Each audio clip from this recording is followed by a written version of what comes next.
Welcome to the NBA Trades Podcast. I'm your host, Raphael, and today I have a special guest. He is a senior writer with NBA.com. It's Steve Aschburner. Steve, how are you doing today? I'm doing fine. Thanks for having me on. No problem. So we're here to talk about the Minnesota Timberwolves, the 2003-2004 Timberwolves, and that whole era of one great season. But first I wanted to learn a little bit about you. So you've been covering sports for over 40 years.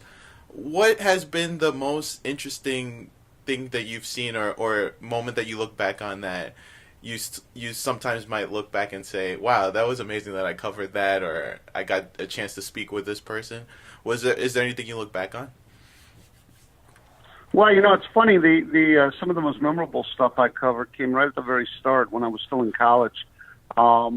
I went to Marquette University in Milwaukee, and I happened to be covering their basketball team for the student newspaper when, in what became Al McGuire's final season as college coach there, he announced in December that he would retire at the end of the year, and he was only 47, 48 years old, but he'd had enough of that, and I don't even think he envisioned what he did in broadcasting after that, but he wanted to change. He announced that, and then that team went out and won the national championship. So, he was a colorful figure, if people remember or have learned anything about him.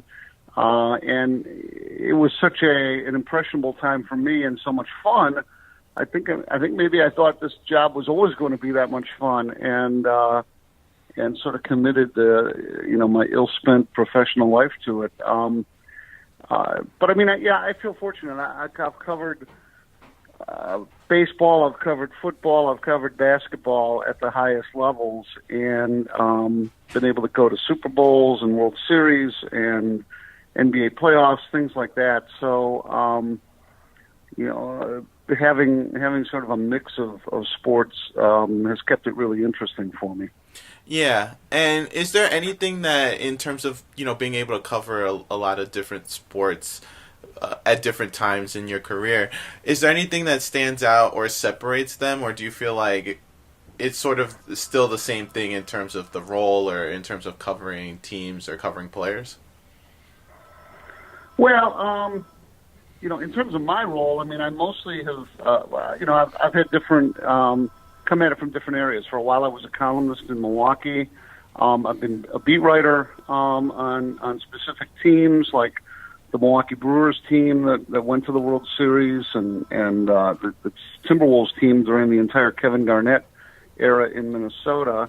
I've been sort of feature writers when I covered the Minnesota Twins when they won 2 World Series. So I've had a little bit of different vantage point for some of these big events, but I think it's the people ultimately that you cover.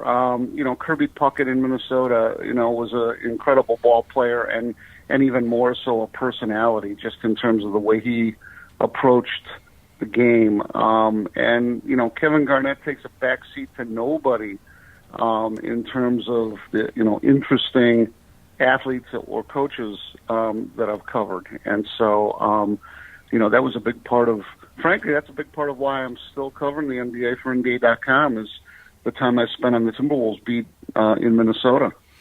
And I think that's a perfect segue, Kevin Garnett and those Timberwolves. So he was drafted in 1995, and coming out of high school, he became such an important player to the franchise, to the league in general, just because of the contract he signed after his first 3 years, how much that played a role in the lockout, and just his impact also on the court, and just how great of a player he was, and how he brought the Timberwolves from a team or a franchise that had not really done anything of significance to a playoff team. And the team had a lot of success regular season wise. The first few years they made the playoffs, they were sort of a middling 500 team, but they played well in the playoffs and were I guess you could call a spunky, or a team that, as a young team, was surprising teams. They almost beat the Seattle Supersonics in 1998 in the first round. And eventually, though, as the team started to progress and KG got older and became more of an MVP candidate, the team was better, but they still were losing in the first round in a ultra-competitive West. They made 7 straight playoff appearances, while Garnett was there, and they were eliminated in the first round every single time. And so this culminated in 2003 with the team deciding to make two big trades. So they traded Anthony Peeler and Joe Smith to the Milwaukee Bucks for Sam Cassell and Irvin Johnson in late June of 2003. And then nearly a month later, they made a 4-team trade where they dealt Mark Jackson to the Philadelphia 76ers. This is the Mark with the C. And they dealt Terrell Brandon to the Atlanta Hawks. And they acquired Latrell Sprewell in a 4-team trade that also involved Glenn Robinson and a few other players, or I think only one or two other players. But so they acquired Sprewell, Sam Cassell, Irvin Johnson, and they also signed Fred Hoiberg, and also commit to Michael Olowokandi. It was somebody else that they signed. What was it like sort of that year or that summer, that making this big splash and trying to acquire, I guess, two stars that could complement KG and build for, possibly winning at least a playoff series and go further? Right. I mean, there was an era of desperation about that team by 2003. The master plan, which started out fine and led to some playoff potential that you cited. That was Stephon Marbury and Kevin Garnett as sort of a new age John Stockton, Karl Malone, or Gary Payton, Sean Kemp kind of a combo. That's back in the days when tandems were enough in the NBA to win a championship, as long as you had good supporting casts. And then, more recently, we've seen it taken to, super teams with 3 or 4 or more star players that are necessary when the arms races escalate. But back then, I mean, Marbury and Garnett, that was it. That was their foundation. And it seemed like they were on their way through that 98 first-round series against Seattle, where they pushed that in a best-of-5. They pushed it to 5 games, lacking only experience, really, at that point. And yet then, we ended up with the lockout that pushed the start of the 1998-99 season, past the first of the year, a 50-game season, and lo and behold, because of the timing of everything, the trade deadline came very soon after the start of the season, and Stephon Marbury wanted out. He wanted out because by the rules that came in with the lockout, he could never make as much or more than Kevin Garnett in a contract. Kevin Garnett was one of the mega contracts that got grandfathered in when they came up with the new rules for maximum salaries. And while it was no fault of the Timberwolves, it was no fault of Garnett, Stephon Marbury just could not abide being paid $1 less, in my opinion, than Kevin Garnett, and it ate at him. And he at that point, it was as if he preferred to be elsewhere rather than have to deal with that on a daily basis. So he wanted out. He forced his way out. The Timberwolves, they conceded and surrendered basically because they didn't want to lose him for nothing in the summertime. So they traded him, and they wound up. They should have taken Sam Cassell directly in that deal. They wound up with Terrell Brandon, who was a fine workmanlike player, but never really meshed with Garnett. Garnett being a high-intensity, high-energy player that people remember, both at both ends of the floor. And Terrell Brandon was more a tactician, very cool in his demeanor, and it was not a great fit. And that Timberwolves team never could get beyond first round of the playoffs. Well, that was getting a little bit old. And, you were seeing other guys, start to rise and surpass. I mean, Tim Duncan is a major Garnett rival, was having great success with San Antonio. Now you had the Lakers with Shaq and Kobe. Kobe, coming in as a high school player 1 year after Garnett, who had sort of blazed that trail. So the Timberwolves were desperate to build a real contender around Kevin Garnett, who was headed. He was in his prime. I mean, I thought he could have been MVP the year before he actually won it. And so they rolled the dice on a couple of salty veterans. They got Sam Cassell, they got Latrell Sprewell, and those guys, in terms of their career arcs, were out of sync with where Garnett was. it was thought that, they're ready to win now. I mean, they're more than past the point of their primes, and Garnett's ready to win now. And lo and behold, it did end up being, a very good combination for that 2003-2004 NBA season. Minnesota, I believe they led the league with 58 victories, and they were, they should have been favored pretty much to win a championship when you factor in some of the things going on with the competition. Yeah, and I think, a point you made that was really interesting is sort of how all of this is connected in a way. The Stephon Marbury trade leading to Terrell Brandon, leading to the acquisition of Latrell Sprewell in sort of a chain kind of way. And sort of how the Timberwolves were never able to, even though they traded Marbury for a point guard who had been an all-star in Brandon, they were still never able to get the equal value, I guess you would say, because of Marbury's skill set and just sort of how dynamic of a player and how great of a connection him and KG had on the court. Yep. It was a really good fit. Flip Saunders, at one point after the Marbury trade, he said something that I think haunted that Timberwolves team for a long, long time. Maybe still does. He said that he told Stephon that one day he imagined they'll be sitting together at an all-star game, the night before an all-star game, out to dinner or something, and they might already be done with their careers, all three of them in the NBA. And he just hopes that they don't look at each other and say, boy, we really messed this up. And that's kind of what happened with Marbury forcing his way out. You said dynamic, and that was right. I mean, he and Garnett, they really did mesh in terms of being brash, being aggressive, and the irony being that Garnett would have totally deferred to Marbury as the dominant scorer on the team. He was happy to play more of a Magic Johnson facilitator role. They would have sort of inversed things where Garnett would have been almost a point forward, and Marbury, though the point guard, would have been more of the scorer. And it just the money part got in the way. And frankly, if you would really want to link things, you can go back to the contract that Garnett did sign. The Timberwolves felt their hand was forced. They didn't want to lose this guy as the bright beacon of their future, but they give him a number that essentially led to the lockout. And he never underperformed his contract. I don't think anybody would accuse Kevin Garnett of not earning, the money he was owed. But what happened was when they came back from that lockout so abruptly and were trying to scramble for a team, that's when the Minnesota Timberwolves signed Joe Smith to the illegal contracts under the table.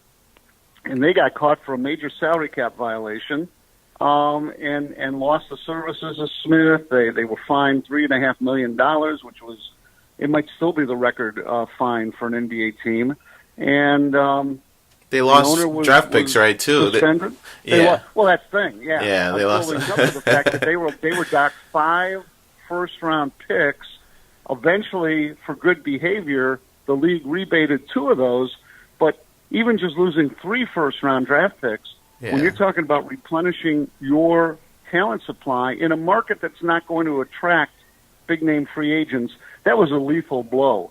So they paid sort of a karmic price for the Garnett's contract extension, even though it wasn't, him getting hurt or him underperforming. But they caused the lockout, and who suffered more for it than Minnesota, more than pretty much any other team.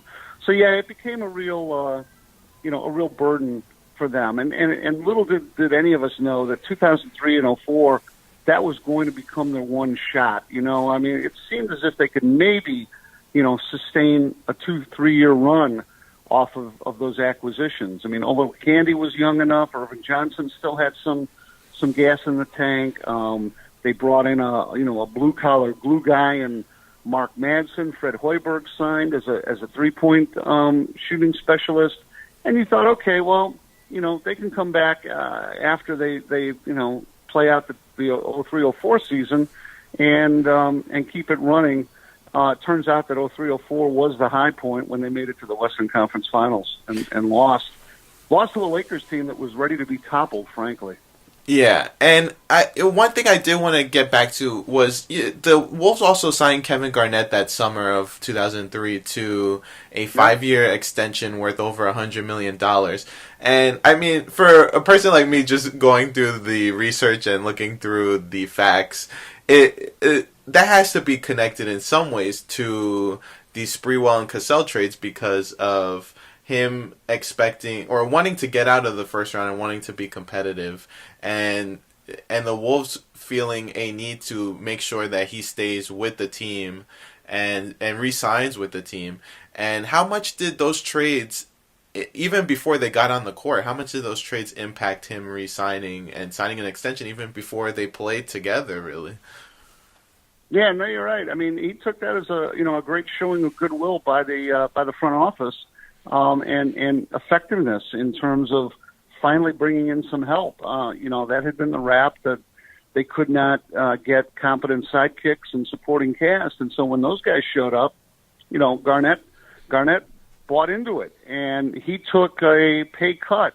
Now he still got over $100 million, but it was a pay cut from his previous contract, and a lot of this was uncharted territory. I mean, for a guy his age to be negotiating down from his previous deal, people didn't really know how this was all going to play out. There were new standards, I think, being set sort of on the fly, and he still had a hefty deal. But as I tell people, Kevin Garnett earned every dollar he got in his contracts. Where the Timberwolves ran into trouble over time was overpaying the supporting cast. When you overpay 3-4 guys like that, then you get your salary cap locked up. People would say, well, look at what Garnett is drawing off of that.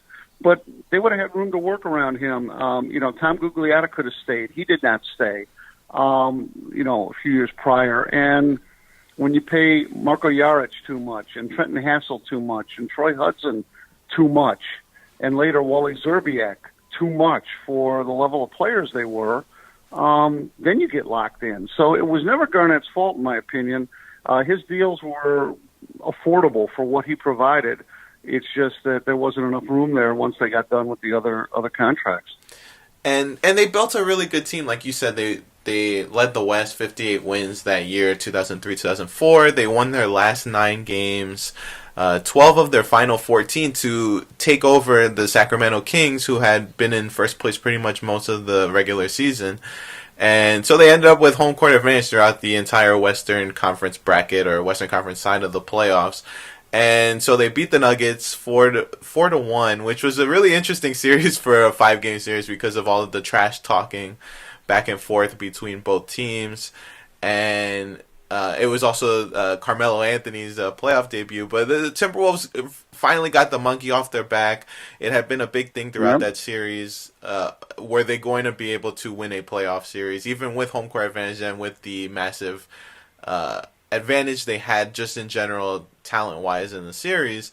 But they were able to win Game 4, I think was the big one in Denver, that they were up 2-1 and people were wondering, was this going to be the same old Timberwolves team that loses or messes it up, and it would be 2-2, but they end up holding on in Game 4, and then they win Game 5, and then they go on to the second round where they play a really, one of probably the better, in terms of competition, series that you could think of, Minnesota versus Sacramento in the Western Conference semifinals. The Kings, like I had said, had been the first seed for most of the season, but sort of had not fallen apart, but struggled down the stretch as they tried to reintegrate Chris Webber, who was coming back from an injury, and they had fallen all the way down to, I think, 4th, and then they ended up being put in the bracket of the second round, playing Minnesota in the second round, and that series was really competitive. It went to 7 games. Garnett had some big games. Cassell had a 40-point game in Game 1. But I think that was also at some point in that series was when he suffered the hip injury that would end up taking down his or tearing down the Timberwolves' chances of getting past the conference final. So it was a really competitive series, but a lot of it also did take a lot of energy out of the Wolves with how competitive these two series were. And that series, the Kings series, the semifinal series, is probably famous for the comebacks. The Timberwolves came back from a huge deficit, and the Kings also made a really crazy comeback too in that series. What was that series like? The obviously Chris Webber was not the same player, but the Kings still had a really good team around him, and in a lot of ways, the other guys sort of stepped up and became more key players than he was. I'm talking about Mike Bibby, Peja Stojakovic. What was that series like, and how big of it was for the Wolves to win such a big series against a really good team? Yeah, that was huge. I mean, and those two teams really were the rivals that year. I mean, the Lakers, they had won their three championships with Kobe and Shaq, and then San Antonio won in 2003. The Lakers were still viable, but they had some internal issues, and from the outside, people might not have known it, but they were starting to pull apart. They'd added Gary Payton and Karl Malone, and that it showed when they faced Detroit in the finals of 2004 that had Minnesota been healthy in the Western Conference Finals, and had they had the right mindset, I think there was a little bit of Lakers intimidation that was lingering from previous playoff meetings. They might have been able to, if not for all that, they might have been able to knock the Lakers off. But the Sacramento thing was the big hump for Minnesota. I don't know if you remember, but early in that season, like early December, those teams had met in Sacramento on a nationally televised game. Now, Webber was hurt. He was out. He didn't play that game for some reason. But that game ended up going into overtime, and that was really the coming out party for the big three of Garnett, Sprewell, and Cassell. Those guys, they scored 96 points out of Minnesota's 112 in an overtime victory. And it remains one of the best, certainly one of the best regular season games I've ever seen or covered. And that was Sacramento had the better record at that early point of the season, but Minnesota sort of served notice that no, you're not going to have it easy in the West. And I think the Wolves were just a couple games over 500, but from that point on, they had a tremendous record. So that 7-game series between those two teams, you would look at that and say, well, the winner of that was going to be the force in the West, that year and maybe beyond. Funny how that series played out. I mean, there was an old Timberwolves Garnett teammate who ended up as a nemesis, Anthony Peeler. He actually got in a fight with Garnett. I mean, if that happened these days, the way the game is called and things are regulated. I mean, both those guys might have been suspended for a game or more. But Peeler threw a punch at Garnett, and I mean it was a really tense situation. But it was more of a play-on attitude back then, and it fired up the crowd, it fired up the teams, but it didn't fire up the league headquarters so much. So no, and then Garnett. People might remember the, heading towards the climax of that series where Garnett went into his heavy artillery analogies when he was talking about, prepping all his weaponry. And the league didn't like that. They sort of frowned on a guy talking about guns and rocket launchers and things like that. So he got reprimanded for that. But I mean, he did bring it in Game 7, a tremendous Game 7 for the ages, and even at that, Chris Webber put up a shot right at the buzzer that would have had a chance to change the outcome of that series. Yeah, he had a chance. The Kings had three. They had three shots down by 3 to make a play with 16.1 seconds left. They missed 2 threes. Brad Miller, I think, missed a 3, and on the final possession, Chris Webber misses that 3. And KG was humongous in that game, like you said. He had 32 points, 21 rebounds, 4 steals, and 5 blocks. Cassell had 23 points also as well. And so the Timberwolves went on to the conference finals, but like we have mentioned or talked about a little bit, Cassell's injury, his hip injury, ended up playing such a huge role in that series, pretty much from the get-go. He in the first game he played, but in the second game, the hip and back injury caused him to miss or play only 43 seconds The Timberwolves won that game, but they had lost game one, so it was 1-1 going into Los Angeles. And he returned, but Cassell returned, but he was limited again, where they lost in game three, 100-89. And then he played 5 minutes in game four, and Derek Martin took over as the starting point guard from that point, and they ended up falling behind 3-1 in the series, dropping both games in Los Angeles. They win Game 5, staving off elimination with a 98-96 win. But then in Game 6, they were close and they fought hard, but they ended up losing 96-90. That's famously known as the Kareem Rush game. Kareem Rush from the Lakers off the bench. That's right. Came alive and hit a bunch of big threes in the second half, especially. And the Lakers ended up winning the series 4-2. And like I said, Cassell missed so much time in that series. I mean, he was limited to 9.3 points per game, playing just 16 minutes per game, because he just was not able to play consistent minutes because of his injury. He ended up having arthroscopic surgery on his left hip in that offseason. Now, for the Wolves, it was definitely a step in the right direction, at least, that they were competitive with the Lakers even without their starting all-star point guard. And the achievements that the team was able to make, but it just was not close enough. Do people look back on that series, especially in Minnesota, just how close they were to being able to get to the finals and possibly compete with the Detroit Pistons for a championship, and just as this was the lost opportunity?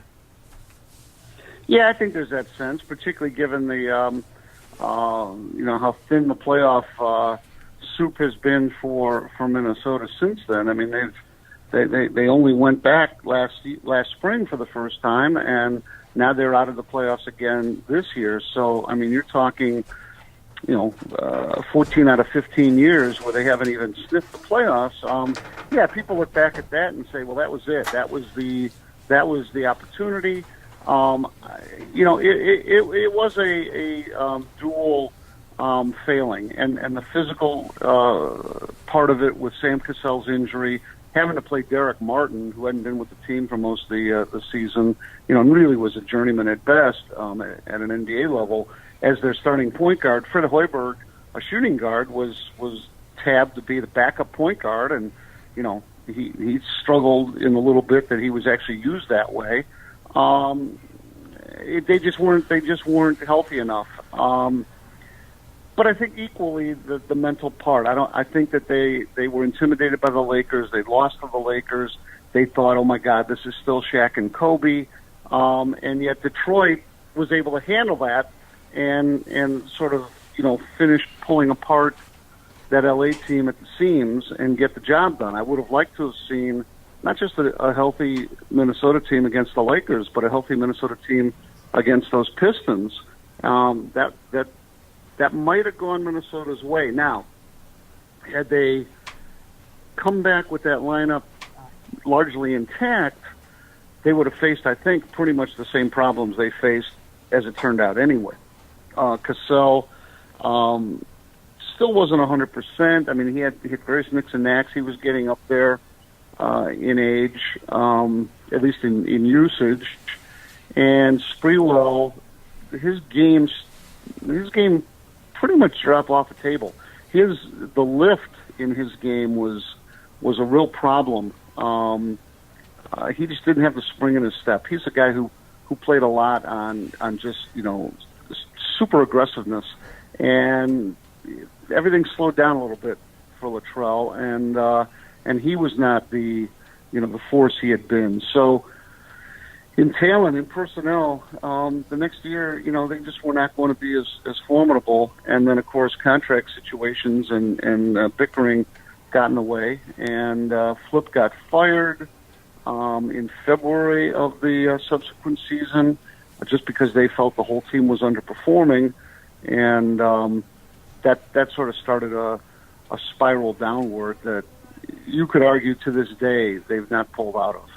Yeah, and I mean, like, one thing I did think about just now was that Minnesota Lakers series. Kevin Garnett was forced to bring the ball up a lot in that series, and I remember there was a focus on how much energy he was expending in the series just by having to essentially initiate the offense and also finish a lot of plays.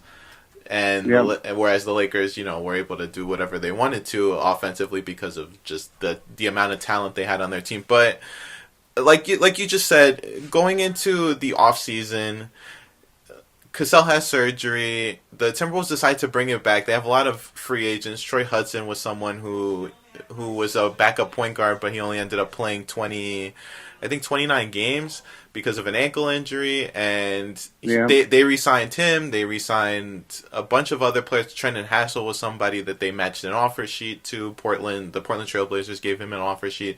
So they kept a lot of their core intact and pretty much brought the same team back from the previous year. But going into that season, Cassell and Sprewell were both very unhappy with their contract situations, and Cassell and Sprewell both made it very public. Cassell held out. He missed the first day of training camp, and then Sprewell too also complained as well. And the famous "Feed My Family" line became a big Yeah. a big part. I mean, it's still something that people reference today in sports in general in terms of athletes and contracts and whatnot. But I was there that day. Yep. were you shocked when you first heard him say that, or like what goes You through your want to mind? know? You want to know what went through my mind initially was as he stood there and said it. It was like my thought was, I know what he's saying in this context right here, but I know how he's going to get killed for saying this when people don't have the context. What he was trying to say was, I have to look out for my business. He was saying, that, yeah, it's great to keep a team together and all that, but this is business. It's not personal, it's business. But when he said, I've got a family to feed, people take that literally. They don't flip it over to the professional side of things. And it simply became a guy who was making $14 million or whatever, turning down a 3-year, $21 million contract that he never saw again. I mean, he never got another dollar out of as a player in the NBA after that final season ran out, when he had turned down that 3-year offer from the Minnesota Timberwolves. So when he stood there and said it, I remember thinking, this is going to look different in print than he means it. And I was working on something else. I was there were 3 of us that interviewed him. My backup guy wrote the actual daily story and quoted him verbatim. And sure enough, I mean, that was the pull quote. That was what got all the headlines. And there was no walking that back at that point for Latrell. He was too proud. I don't think he really paid that much attention to how he was portrayed in the media after all the things he'd been through. And little did he realize that it was going to sort of follow him, to this day. In terms of him not getting another deal elsewhere, maybe there was that pride of his involved.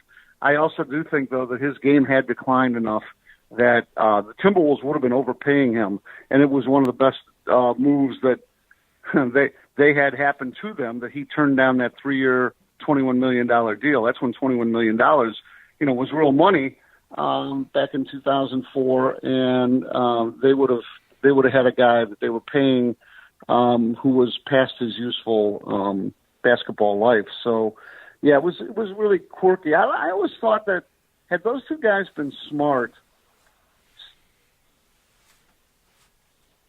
Sam should have lobbied for Latrell because his deal was coming due first, I believe, if I recall correctly.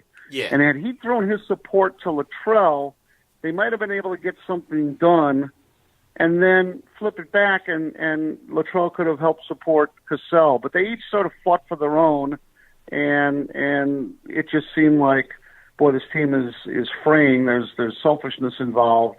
If you at least lobby for a teammate to get paid, it seems like you're kind of committed to the team, even if it's all about money. So I thought that would have been a better way to approach it. Cassell, not showing up the first day of camp and things like that, that was deleterious, I think, to both of them.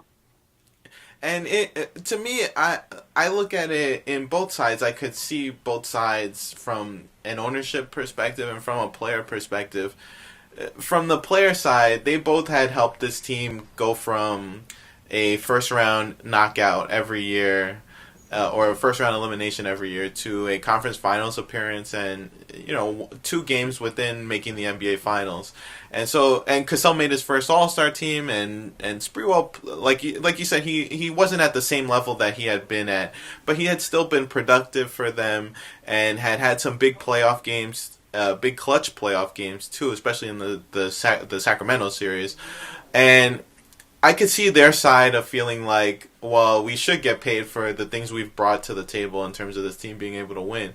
But then you see the ownership side in that Cassell is 34, Sprewell's 33. They're both about to turn a year older going into this next season.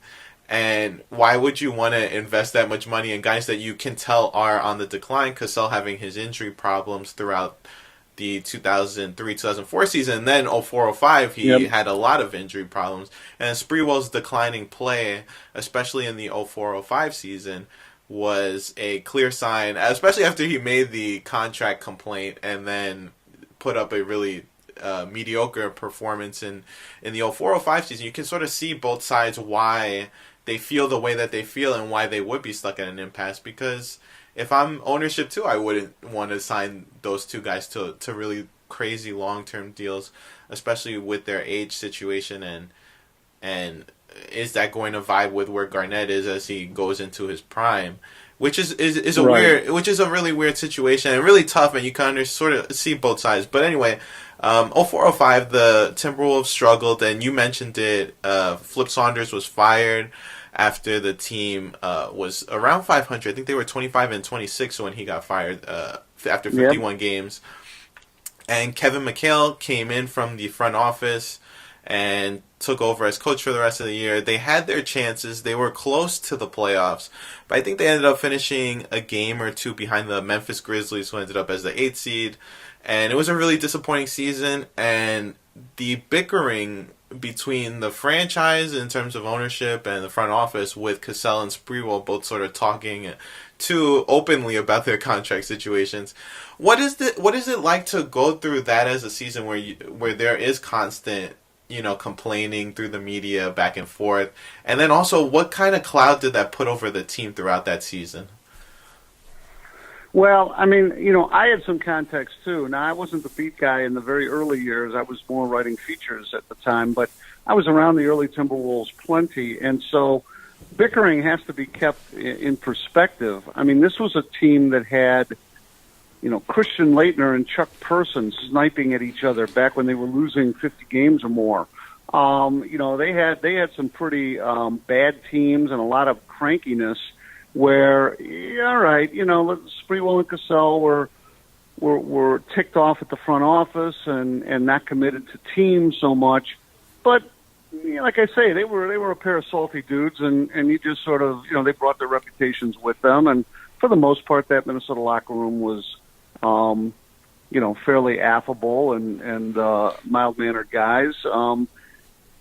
So going through the season wasn't so difficult, but with Flip getting fired, I mean, that happened when the day after they had lost in Utah. They slipped below 500, and you kept waiting for something to ignite. That they're going to catch fire. They're going to they'll flip a switch, and it didn't happen. Things just sort of laid there all season long. So it wasn't a contentious situation as much as it was an impatient, frustrated situation, I think, for just the mood around that team. So, yeah, McHale came in. They finished rather strong. It went 18 or 19-12, but it wasn't quite enough. They responded to the coaching change because it removed, that one extra layer of griping, where they couldn't blame the coach at that point. So I think guys did step up. Maybe the schedule got friendly a little bit, and they did what they did. But from then on, I think they were chasing. I mean, they were really trying to find ways to spackle, that team around Kevin Garnett, who was, definitely in his prime. They brought in Dwayne Casey, who I think is a very good coach in the NBA, but that was his first head coaching job that summer of 2005. And he was inexperienced. He would have been better off with a team that was young and growing, just like he was as a head coach. And they brought him in to do the job of, take this team deep into the playoffs. And he had his hands full. And I'm not sure how much, his authority was respected in the locker room at that young stage of his coaching career. They ultimately found what they thought would be replacements for Sprewell and Cassell, with the likes of Ricky Davis and Mike James, added, in the Davis thing, they brought in Mark Blunt as a center. I mean, it was a real P list of performers from some of the guys they'd had. They traded Cassell, which was okay, given what he did or didn't have left, to the Clippers for Marko Jaric, but they also kicked in a first-round draft pick. Yeah. That would later haunt them. So, things just got kind of haywire. And as McHale went back to the front office, and then you had Fred Hoiberg, who was emerging as one of the best three-point shooters in the NBA, and he suffered a heart malady where he was told by his doctors, you have to retire as an active player. So that took a guy right off the roster. And so they just didn't have the replenishing of their talent base, and they downgraded at several spots. And as hard as it is to believe, for the next two seasons, so his final three seasons in Minnesota, in his prime, Kevin Garnett didn't even make the postseason, and it seems unbelievable. When you think about the guy who emerged again once he ended up with the Boston Celtics and how he was looked at as a leader and a winner and everything else, but vastly different ensemble of teammates in Boston than he left in Minnesota. And I always found that interesting, the team situation, them sort of letting Sprewell, or just choosing not to re-sign Sprewell, and then Cassell being traded to the Clippers for Marko Jaric and the first-round pick. I always think of the first-round pick because of the how long every year it sort of felt like, when's this looming first-round pick when it becomes unprotected. And then eventually it ended up coming at the wrong time because it ended up being 10th. And Austin Rivers was used as a pick, so it never ended up becoming as big as the hope. Right. The hope, but still at the time it sounded crazy to trade a player of Cassell's caliber, even though of his age situation, with a first round pick on top of that for Marko Jaric, who was never able to hold on to the starting point guard spot in Minnesota. But you made an interesting point with Kevin Garnett. How did he deal with sort of being able to finally get to that competitive point where he's able to get to the conference finals and win playoff series, and to have that for 1 year and then just to completely slip from his grasp? How did he deal with that, to go from all that achievement to then sort of just the team falling apart around him? Yeah, I mean, Garnett was getting a shorter and shorter fuse. I mean, now he never came out and asked for a trade the way Anthony Davis did this season in New Orleans. In fact, he never asked for a trade, and he had to be persuaded in that summer of 2007 to even consider being dealt to Boston. But there was loyalty there, yes, but I think even more than loyalty, I think it was just a reluctance to change. I think Kevin Garnett, is a creature of habit, like a lot of us, and it became comfortable for him in Minnesota, even when the outcomes were becoming uncomfortable. I mean, he knew Minnesota. That was his experience, from a teenager entering the NBA. He was not looking to uproot and change his world. I think he also felt ownership of that team, that once Marbury bailed, I mean, it was pretty much his team, as people like to say around NBA teams, and so he had to be convinced to go. I mean, he gave me, I remember after a shoot around in Oklahoma City one time that last season, he gave me this impassioned impromptu speech about I'm soda, man. I'm soda, Minnesota. He was meaning, and he did not really entertain the idea of going anywhere else until, they kind of persuaded him to think about that. I think at one point the Lakers were mentioned as a potential destination, at least by his agent, Andy Miller at the time. But ultimately Boston. And when Boston got Ray Allen to go along with Paul Pierce, then it started to open up Garnett's eyes. But he was kind of surly those years where they were winning, victory totals in the 30s. He's in his prime, posting, the kind of statistical seasons that we'd rarely seen to that point in terms of 20, 10, and 5, 20 points per game, 10 rebounds per game, 5 assists per game, orchestrating games at both ends of the floor. I mean, defensive impact as well. In a lot of ways, he was like Giannis Antetokounmpo for the Bucks, except that Giannis, has more help and right now and doesn't have to carry quite the load that Garnett did. So when the Timberwolves extended Wally Zerbiak's contract, for instance, another reporter and I pretty much broke the news to him the next morning because it had happened at a midnight deadline. And so before shoot-around the next day, we mentioned to Garnett by asking him, what do you think about this extension that Wally signed? He's like, well, Wally signed an extension? Yeah. How much? Over $60 million. And you could just see Garnett, chewing on his molars at that point because he's thinking, well, that's another big contract that's going to lock in our flexibility to do other things. And that's going to mean that Wally Zerbiak might be his best sidekick for the foreseeable future. And Wally was a good role player in the NBA. He made one All-Star team, owing as much to Minnesota's record as his own individual play. But he should have been, your third or fourth best player on a legit contender. So if he's your number two, how far are you going to go? With he and Garnett together, that they didn't make the playoffs. Yeah, and I think it is a perfect place to go and look at Karl-Anthony Towns' situation as sort of a final part to this. With the Timberwolves, you can sort of see that similarity in the way that the team is constructed right now, especially after trading Jimmy Butler. They've invested so much in Andrew Wiggins, too, and right now, this season especially has, after the trade especially, and also with some injuries, to be fair, the cast around him, or the supporting cast around him, seems not necessarily at the right level for the Timberwolves to really be competitive, even though he's putting up monster numbers every night. What can the Timberwolves do? It seems like they're sort of locked in as a team that, they've invested a lot of money in Wiggins. It looks like they're probably going to try and re-sign Derrick Rose. It seems like they have invested a lot of money in different players and that they are stuck in a really tough spot. Jeff Teague, too, is someone who has a big contract as well.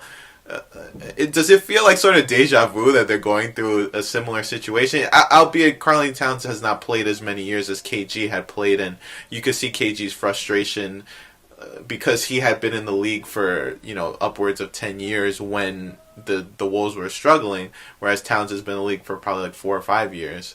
Do you see like deja vu or similarities to that? Well, there's some similarity, no doubt about it. I mean, you have that preeminent talent. And he's a big guy, and he's your best guy, and he's a real load for teams to have to deal with.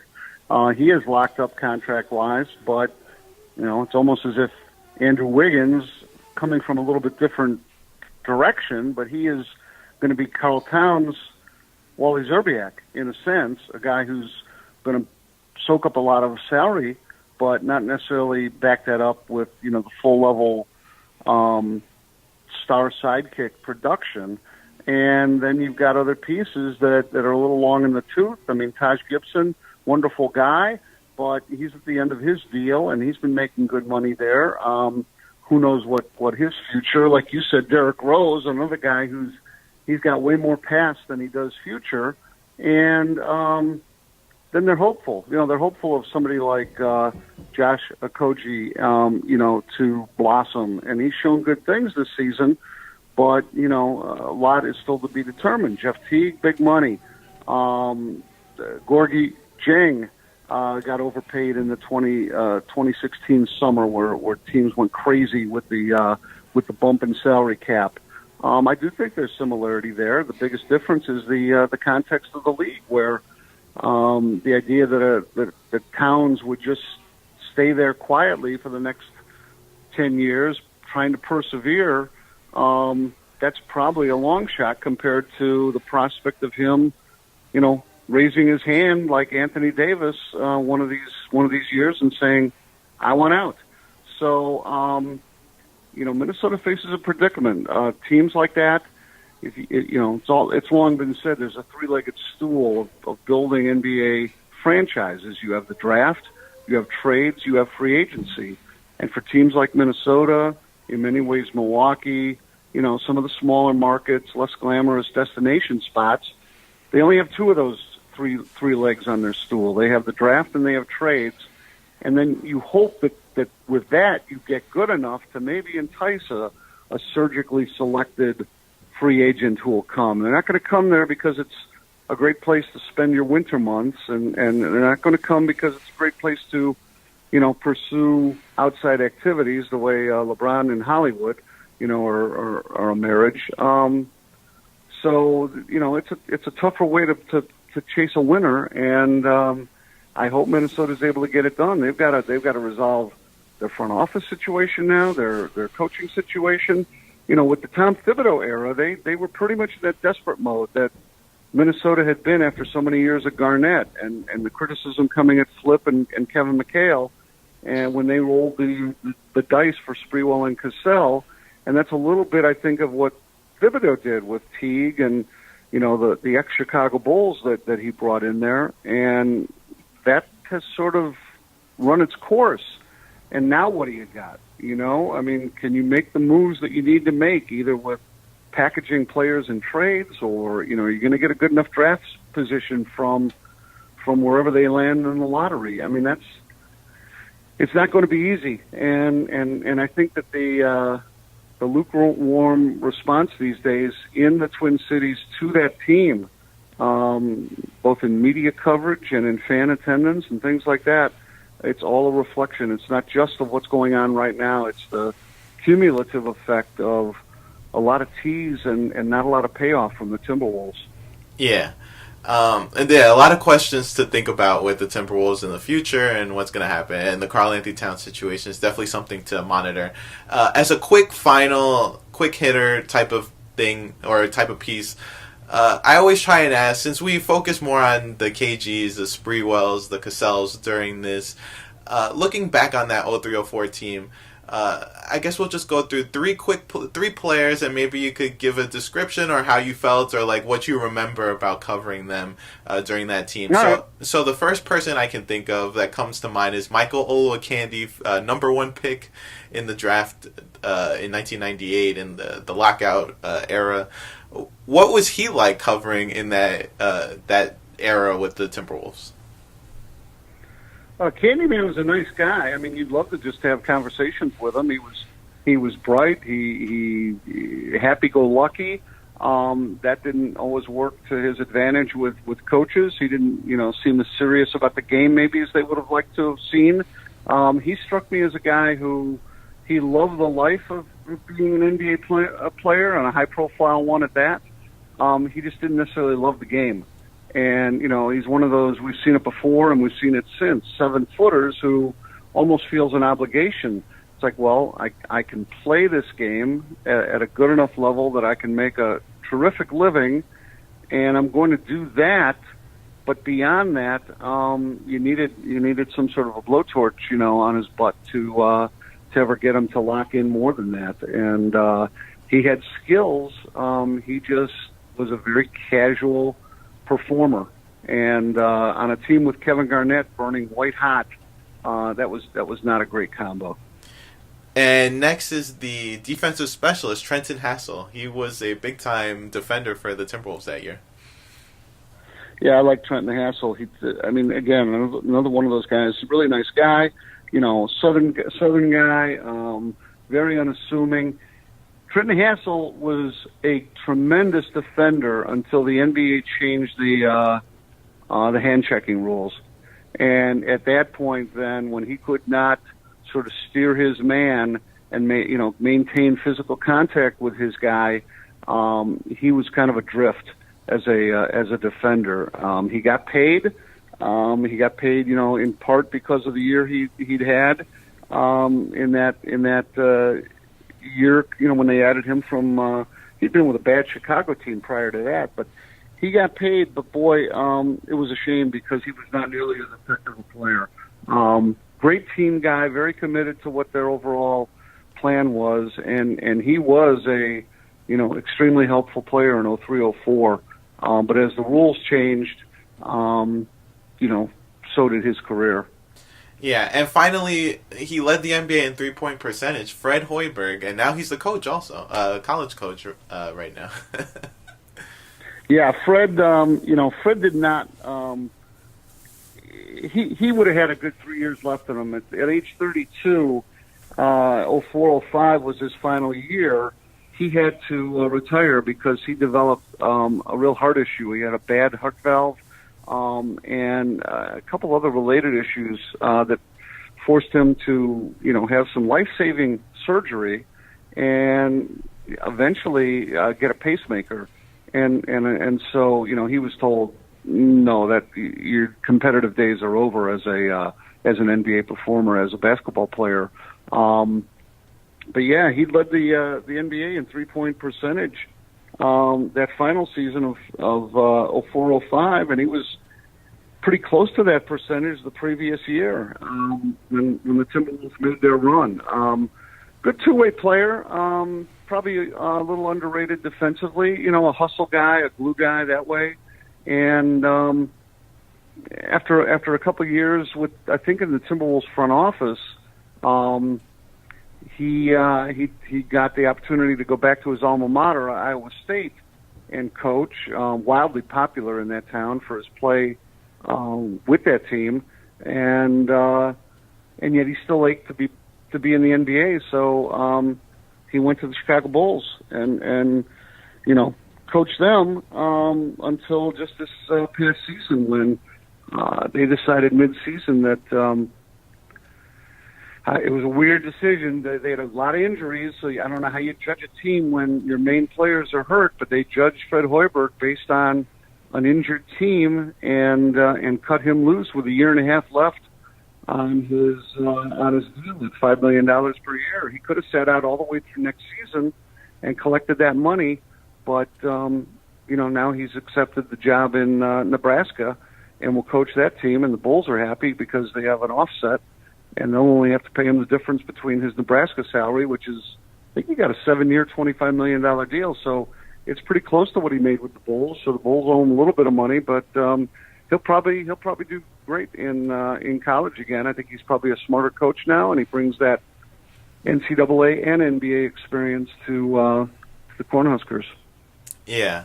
Well, Steve, thanks so much for taking the time to look back on a team that maybe people forgot about. Is the 15-year anniversary of the Pistons winning the championship, but that also means it's the 15-year anniversary of the one great year in Minnesota Timberwolves history, and a lot of sadness has ensued since. But I guess Timberwolves fans could always look back on that year as a beacon for maybe a future.